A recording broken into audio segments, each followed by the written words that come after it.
आपण पाहत आहात आपल्या हक्काचे प्रतिध्वनी न्यूज। मिरज विजयनगर म्हैसाळ येथील राही हॉटेलवर पोलिसांचा सोमवारी मध्यरात्री धडक छापा पडल्याने परिसरात खळबळ उडाली। हॉटेलमध्ये सुरू असलेल्या मद्य पार्टीतून पोलिसांनी मद्यधुंद अवस्थेतील 5 तरुणी आणि 5 तरुणांना ताब्यात घेतले। मिरजेचे पोलीस उपअधीक्षक प्रणिल गिल्डा यांना राही हॉटेलमध्ये तरुण-तरुणींची मद्य पार्टी सुरू असल्याची गुप्त माहिती मिळाली होती।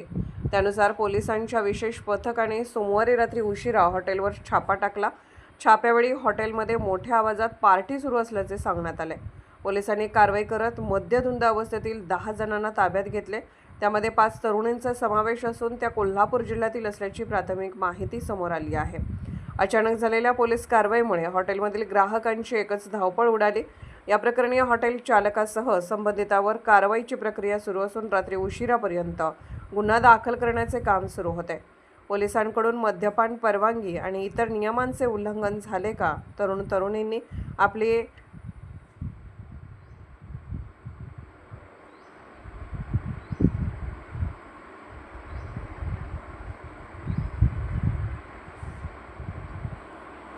आपण पाहत आहात प्रतिध्वनी चॅनल। अशाच बातम्या पाहण्यासाठी आमच्या चॅनलला सबस्क्राइब करा आणि बेल आयकॉनवर क्लिक करा।